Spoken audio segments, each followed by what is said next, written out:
Chapter 1. You are listening at FameTV.info. Aoki /S hair was in disorder. He was casually covered with an old gray windbreaker outside his T-shirt. He was wearing untimely mesh flared pants with his hands in his trouser pockets. He walked meandering down the street with his back slightly hunched. The pull plate on his feet was almost close to the ground, making a sound of kicking. Hey, look at this man. Is he crazy to wear a windbreaker on such a hot day? A little couple walked by with a sunshade. The man smiled and said to the girl around him. The girl looked back and took a serious look. People are handsome. It /S handsome to top a chicken nest. The boy was indignant. The return rate of this outfit is very high, which attracts a lot of comments, but Aoki doesn't /T care. He looks lazy and doesn't /T care. A little girl of 5 or 6 years old took her mother /S hand and turned around step by step. Her big eyes flashed and stared at Chingmu. Finally, she couldn't /T help but wonder and asked. Uncle, aren't /T you hot? Not hot.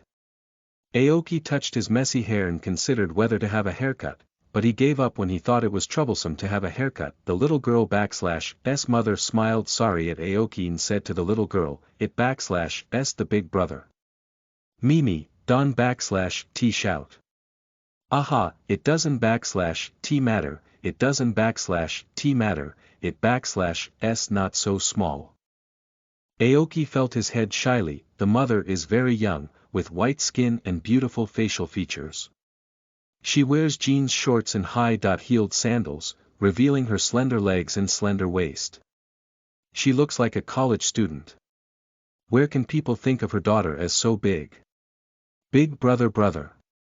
The little girl called Mimi gave a gentle cry, smiled shyly, and showed her milky teeth. The young mother stroked her long sweaty hair behind her ears, smiled at Aoki, took the little girl /S hand and walked forward.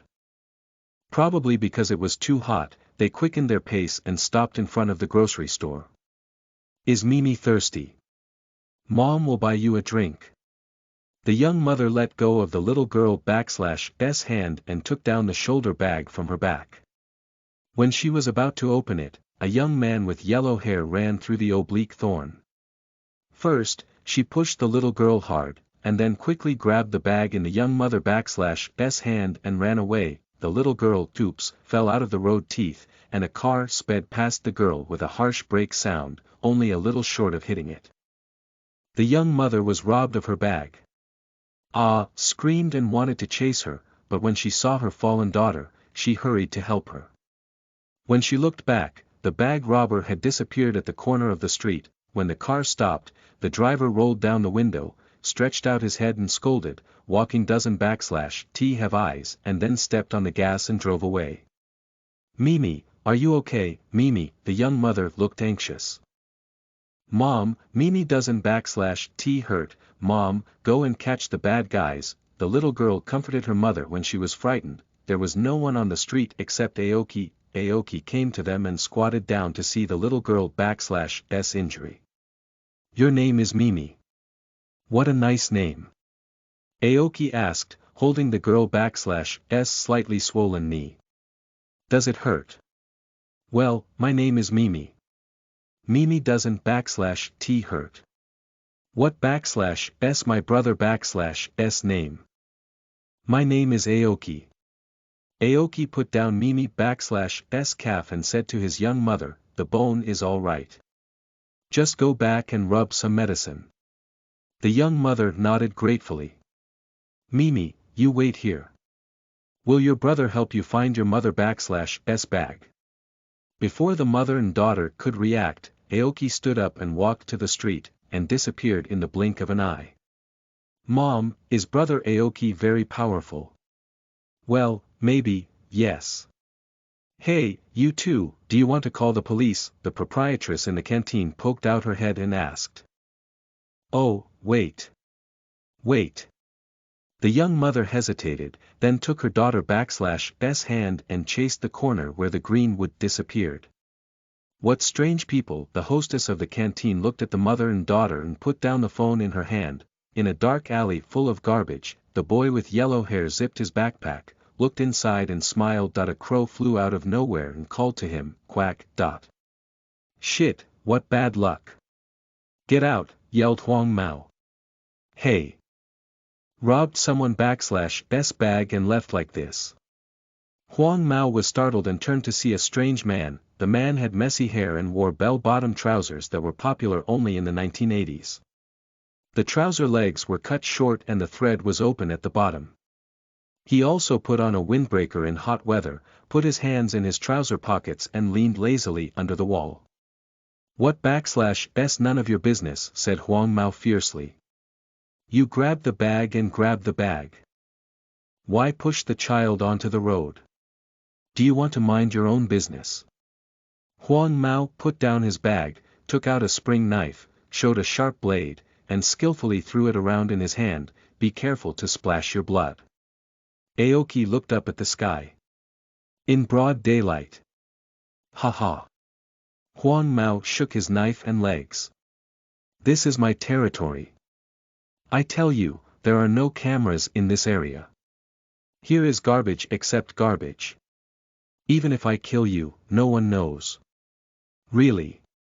Aoki was happy. There seems to be no camera. No one. Except garbage is garbage. Even if I kill you, no one knows.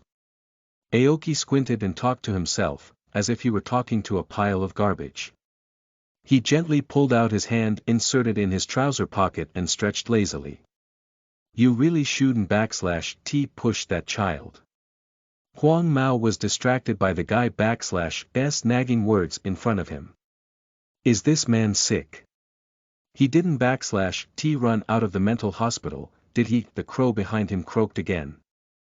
Shit, what bad luck. Huang Mao doesn't /t want to be serious with a psychopath that I can /t I hide that he spat at the crow parked on the garbage dump. He was about to leave when he suddenly felt something wrong. How did it get so dark? The houses and trees in the distance disappeared, the narrow alley disappeared, and there were only piles of black garbage bags around. Every garbage bag is bulging. There seems to be something crawling in it. Then the bag broke and poured out thick liquid, like asphalt and blood from a rotten corpse. You really shouldn't /t push that child. The crazy chatter sounded in his ear again. He turned around but couldn't /t see the strange man. Except for the crow, there was only rubbish left around. The liquid ran to his feet and soon flooded his ankles. He backed back in fear, but the black viscous liquid had filled the whole street. He ran desperately to escape the street. But his feet were too heavy to lift. His legs were filled with lead. It seemed that he was running in slow motion. You really shouldn't /t push that little girl. There are no cameras here. They're /s only rubbish here. Garbage. The sound is more and more unreal, and there is more and more garbage. The black liquid surged like a wave, ran over the yellow hair /s neck, overflowed into his mouth and nose, and he smelled the smell of death. He raised his head and made a last effort to struggle. At the last moment when the sewage flooded his eyes, he saw the crow flapping its wings and flying away in the distance. Shit, what bad luck. With the last complaint in his heart, he sank into an endless abyss. Listen to the full novel at FameTV.info, direct link in the description.